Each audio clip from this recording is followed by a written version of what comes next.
అందరికీ నమస్కారం అండి.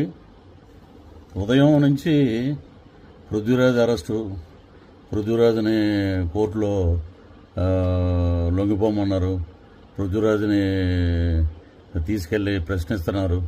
పృథ్వీరాజ్ అలాంటోడు, పృథ్వీరాజ్ ఎలాంటోడు అంటున్నారు. అందరికీ ఒక విషయం చెప్పాలి. మొదటి భార్యకి భరణం ఇవ్వలేదు. భరణం గురించి దగ్గర ఒక 3-4 ఏళ్ల నుంచి భరణం ఎరియర్స్ ఉన్నాయి. ప్రతి నెల 10వ తారీఖున కట్టాలి, కట్టట్లేదు. అందువల్లే కోర్టు ఇష్యూ చేసింది అరెస్ట్ వారెంట్ అని చెప్పారు.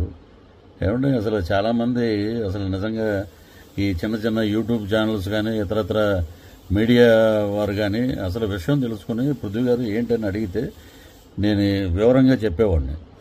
న్యాయస్థానం పరిధిలో ఫ్యామిలీ కోర్టులో ఈ మ్యాటర్ కొన్ని సంవత్సరాల నుంచి జరుగుతుంది.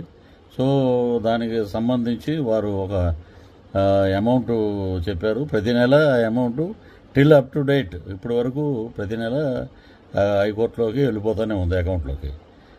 కట్టకుండా పృథ్వీరాజ్ ఎక్కడ ఉన్నాడు? ఏది పడితే అది మీరు ఆ పృథ్వీరాజ్ అలాంటోడు, పృథ్వీరాజ్ ఇలాంటోడు క్యారెక్టర్ అసోసియేషన్ చేయవలసిన అవసరం లేదు. కోర్టు పరంగా నేను కోర్టు ఇచ్చిన చెప్పినట్లు ప్రతి నెల నేను పే చేస్తూనే ఉన్నాను. సో మీరు తెలుసుకోవాలి కదా విషయం. మీరు ఏది పడితే అది రాయొద్దండి దయచేసి. నేనేంటంటే మా హైకోర్టుకు సంబంధించిన లాయర్స్ని కూడా కనుక్కున్నాను. ఏంటంటే వాళ్ళే ఆశ్చర్యపోయి ఉన్నారు. ఏంటంటే ఇదేంటి ఇలాగా వచ్చింది, ఏంటిది అసలు విషయం తెలుసుకోకుండా ఎలాగా వేస్తారన్నారు. నేను చట్టపరంగా ఏదైతే యూట్యూబ్ ఛానల్స్ ఎక్కడైతే నా గురించి ఎవరైతే ప్రస్తావించారో వారందరి మీద చట్టపరమైన చర్యలు తీసుకుంటున్నాం కూడా. మా లాయర్లతో సంప్రదిస్తున్నాం. తీవ్రంగా ఉంటుంది పరిణామం. మీరు ఎలాంటివి వేసేటప్పుడు అడగండి. కోర్టులో ఉంది కుటుంబ వ్యవహారం, దాన్ని కూడా బజారుకి ఇచ్చేస్తారా? అక్కడ కట్టవలసిన భరణం ఎంత ఉంది, దానికి ప్రతి నెల ఎంత కట్టాలి అనే కోర్టులు కూడా మీరేనా? దీన్ని బట్టి ఒక మనిషిని ఎలా పడితే అలాగా క్యారెక్టర్ అసోసియేషన్ చేయకండి. క్యారెక్టర్ను దిగజార్చే ప్రయత్నం మానుకోండి.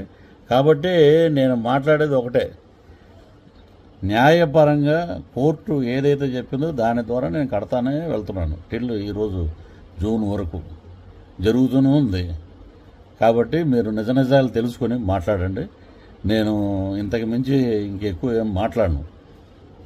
ఏది పడితే అది రాయకండి దయచేసి. పాత్రికేయ మిత్రులు అందరూ నాకు మంచి మిత్రులు. నన్ను అడిగితే నేను చెప్పేవాడిని ఏంటనేది.